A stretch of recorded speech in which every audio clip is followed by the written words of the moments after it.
ចាសូមជម្រាបសួរសួស្តីទៅដល់បងប្អូនទាំងអស់គ្នាជាថ្មីម្ដងទៀតស្វាគមន៍មកកាន់ខ្សែវីដេអូថ្មីនៅក្នុងថ្ងៃនេះអត្ថបទគឺនិយាយពីកាតព្វកិច្ចនិងទំនួលខុសត្រូវជាការពិតកាតព្វកិច្ចគឺជាការងារឬក៏ភារកិច្ចដែលមនុស្សយើងម្នាក់ៗត្រូវតែបំពេញតាមតួនាទីតាមស្ថានភាពរៀងៗខ្លួន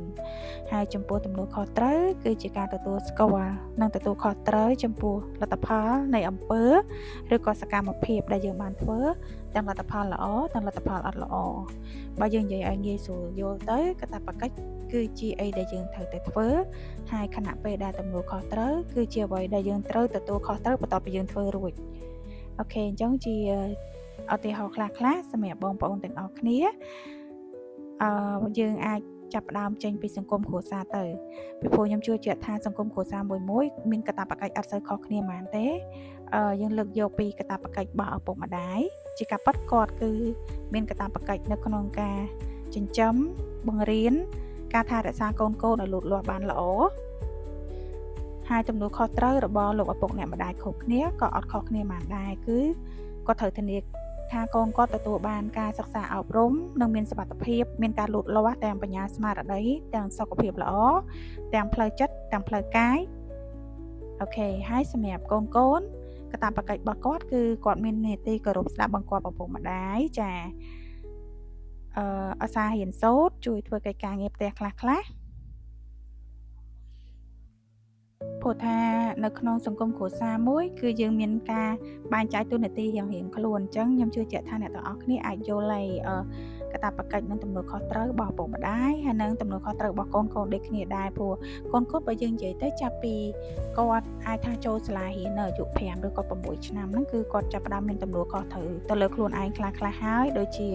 គាត់អាចចាប់ផ្ដើមងូតទឹកដោយខ្លួនឯងបានគាត់ស្លៀកពាក់កៅអៅដោយខ្លួនឯងបានហើយគាត់អាចដឹងថាម៉ោងណាដែលគាត់ត្រូវចាប់ផ្ដើមទៅសាលារៀនចេញពីរៀនធ្វើកិច្ចការផ្ទះអីផ្សេងបែបហ្នឹងចាអញ្ចឹងសម្រាប់កាតព្វកិច្ចរបស់កូនសិស្សបន្តទៀត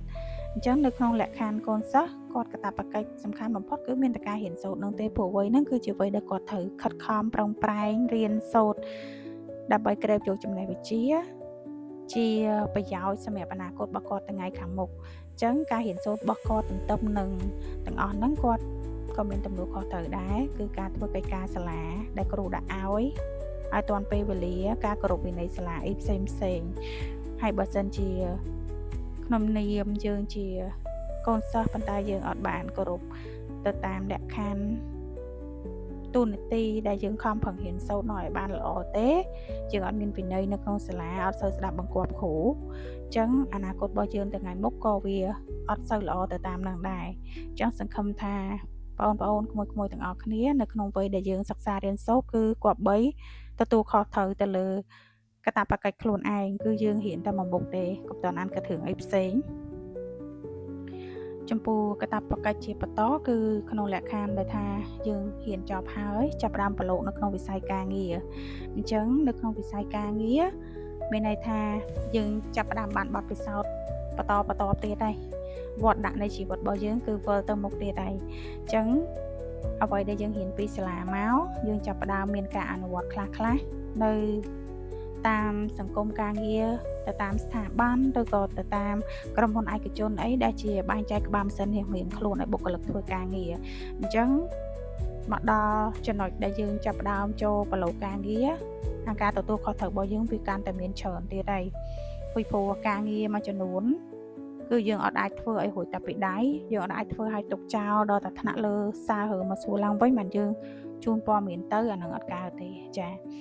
យើងត្រូវតែធ្វើការប្រកបដោយប្រសិទ្ធភាពដោះស្រាយការងារដោយសន្តិវិធីបើសិនជាការងារនឹងថ្មីសម្រាប់យើងឬក៏បញ្ហាមួយនឹងយើងគិតថាវាលើសពីសមត្ថភាពយើងដែលអាចដោះស្រាយបានយើងពិភាក្សាជាមួយថ្នាក់លើពិភាក្សាជាមួយនឹងមិត្តរួមការងារដើម្បីដោះស្រាយការងារនឹងជៀសវាងយើងអត្តនោម័តសម្រាប់ចិត្តដោយខ្លួនឯងព្រោះដូចគេថាអញ្ចឹងការងារជាក្រុមគឺវាតែងតែទទួលបានផលល្អប្រសើរជាងយើងធ្វើតែម្នាក់ឯងហើយពេលដែលយើងបំពេញការងារទៀតមានន័យថាបើយើងបំពេញបានល្អអាហ្នឹងយើងរួចខ្លួនតែបើសិនជាកលៈទេសៈខ្លះយើងមានការ ភ្លាំងផ្លាត់ព្រោះពេលខ្លះខ្ញុំយល់ថាការងារយើងអត់ចង់ឲ្យខុសទេប៉ុន្តែដូចពាក្យស្លោកខ្មែរយើងបានលើកឡើងអញ្ចឹងណាដំរីជើង4គង់តែមានផ្លាត់អញ្ចឹងពេលខ្លះវាអាចនឹងផ្លាត់តិចតួចឬក៏មានចន្លោះប្រហោងត្រង់ណាមួយជាអត់ផុតទេប៉ុន្តែយើងត្រូវព្យាយាមយកចិត្តទុកដាក់ហើយជៀសវាងកុំឲ្យអាកំហុសដដែលហ្នឹងវាកើតឡើង2លើកជា3លើកដដែលណាអញ្ចឹងមកដល់ចំណុចដែលយើងចាប់ផ្ដើមធ្វើការងារនេះខ្ញុំជឿជាក់ថាទាំងអស់គ្នាយល់ច្បាស់ហើយពីទំនួលខុសត្រូវរៀងខ្លួនគឺពេលខ្លះខ្ញុំតែងឃើញបងប្អូនគាត់ចែកម្លែកតាម social media លេងចឹងគាត់ថាឈឺក៏អត់ហ៊ានឈប់ដែរណាដោយសារតែទំនួលខុសត្រូវនៅការងារហ្នឹងហើយព្រោះអីកន្លែងនេះមួយគឺយើងទទួលខុសត្រូវខ្ពស់ខ្លាំងមែនទែនហើយតែទន្ទឹមនឹងហ្នឹងយើងក៏កុំដាក់សម្ពាធខ្លួនឯងខ្លាំងពេកពីព្រោះឲ្យយើងចាំថាគ្រប់ទំនួលខុសត្រូវទាំងអស់គឺវាមានកម្រិតរបស់វាអញ្ចឹងយើងបើសិនជាថាយើងតូតូនទៅលើតាការទទួលខុសត្រូវទៅលើការងារតែមួយផ្នែកហ្នឹងខ្លាំងពេកវាអាចនឹងយើងត្រូវបាត់បង់ទំនួលខុសត្រូវពីមុនមកដោយថាយើងត្រូវមានទំនួលខុសត្រូវនៅក្នុងគ្រួសារត្រូវមានពេលវេលាសម្រាប់កូនសម្រាប់ប្តីប្រពន្ធអញ្ចឹងបើសិនជាយើងទទួលខុសត្រូវទៅលើការងារតែមួយមុខច្រើនពេកវាអាចនឹងធ្វើឲ្យផ្នែកផ្សេងដែលជាទំនួលខុសត្រូវរបស់យើងដែរត្រូវថមថយអញ្ចឹងវាអត់ស្មើគ្នាទេបែបនេះវាអាចនឹងងាយនឹងមានបញ្ហាផ្សេងដូច្នេះធ្វើឲ្យកដាលយើងអាចថាយើងទទួលខុសត្រូវឲ្យមានកម្រិតអាហ្នឹងវាអត់សូវជាស្មុគស្មាញសម្រាប់ជីវិតយើងម្នាក់ទេចាហើយសម្រាប់ចូលមកដល់ចំណុចជាបន្តទៀតគឺកាតព្វកិច្ចនិងទំនួលខុសត្រូវនៅក្នុងសង្គមប្រជាពលរដ្ឋគ្រប់រូបគឺគាត់មានកាតព្វកិច្ចគោរពច្បាប់និងចូលរួមថែរក្សាសណ្ដាប់ធ្នាប់សាធារណៈផ្សេងហើយកាតព្វកិច្ចជាប្រជាពលរដ្ឋនៅក្នុងសង្គមគឺផ្ដើមចេញពីការទទួលខុសត្រូវផ្ទាល់ខ្លួនរបស់យើងដែរគឺដោយតាមរយៈការដែលយើងមិនបំផ្លាញទ្រព្យសម្បត្តិសាធារណៈយើងទៅញ៉ាំអីនៅរមណីយដ្ឋានអីណាមួយយើងមិនបោះសម្រាមចោលតែផ្ដាស់ចឹងទៅហើយពេលដែលយើងបើកបរគឺយើងគោរពច្បាប់ចរាចរណ៍និងគោរពសិទ្ធិអ្នកដទៃលើខ្វះអីតិចតួចមកជាស្រ័យគ្នាអញ្ចឹងណាជៀសវាងកុំឲ្យមានបញ្ហានៅពេលដែលយើងបើកបរហ្នឹងព្រោះថាបើសិនជាយើងអត់គោរពច្បាប់ចរាចរណ៍បញ្ហាវាអាចនឹងកើតមានឡើងគ្រប់ពេលហើយបើសិនជាមានបញ្ហាអាហ្នឹងដឹងថាយើងទទួលខុសត្រូវខ្ពស់ខ្លាំងមែនទែនចំពោះមុខច្បាប់ដូច្នេះហើយធ្វើអីក៏ដោយគឺយើងគួរលៃលកខ្លួនឯងចាអញ្ចឹងសម្រាប់ចំណុចជាបន្តទៀតគឺសារៈសំខាន់នៃកាតព្វកិច្ចនិងទំនួលខុសត្រូវកាតព្វកិច្ចនិងទំនួលខុសត្រូវជួយឲ្យយើងទាំងអស់គ្នាក្លាយជាមនុស្សដែលមានគុណភាពយើងមានវិន័យហើយទទួលបានការទុកចិត្តការស្រឡាញ់ពីអ្នកដែលជុំវិញខ្លួន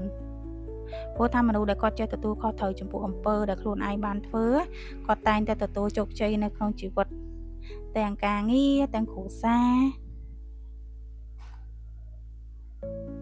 ចឹងខ្ញុំអាចសរុបមកបានថាកាតព្វកិច្ចនិងទំនួលខុសត្រូវគឺជាមូលដ្ឋានសំខាន់នៃជីវិតមនុស្សយើងព្រោះថាទាំងអស់គ្នាកើតមកគឺយើងសុទ្ធតែមានកាតព្វកិច្ចមានទំនួលខុសត្រូវយើងអត់អាចថាប្រឡែងជីវិតរបស់យើងទៅឲ្យនរណាម្នាក់ទទួលខុសត្រូវជំនួសយើងបានទេដែលផ្ដើមចេញចាប់ពីសង្គមគ្រួសាររបស់យើងសង្គមការងាររហូតទៅដល់ប្រទេសជាតិចឹងបើសិនជាយើងទាំងអស់គ្នាចេះអនុវត្តនៅកាតព្វកិច្ចរបស់ខ្លួនហើយនឹងទទួលខុសត្រូវចំពោះអីដែលយើងបានធ្វើហើយចឹងច្បាស់ណាស់ថាជីវិតយើងគឺភ្លឺទៅចាស់ទៅចង់ហ្មងជោគជ័យគ្រប់ភារកិច្ចអូខេអរគុណដល់បងប្អូនទាំងអស់គ្នាដែលបានចំណាយពេលវេលាសម្រាប់នៅវីដេអូជាសម្លេងមួយនេះហើយវីដេអូរបស់ខ្ញុំនៅក្នុងថ្ងៃនេះក៏បានមកដល់ទីបញ្ចប់ហើយក៏សូមអរគុណដល់បងប្អូនទាំងអស់គ្នាដែលបានចំណាយពេលវេលាស្ដាប់នៅវីដេអូនេះហើយខ្ញុំសង្ឃឹមថាវីដេអូនេះនឹងបានជាផ្នែកមួយជួយទៅដល់ការគិតបងប្អូនទាំងអស់គ្នាជូនពរបងប្អូនទាំងអស់គ្នាមានសុខភាពល្អជោគជ័យគ្រប់ភារកិច្ចជម្រាបលាបាយបាយជួបគ្នានៅវីដេអូក្រោយទៀតណា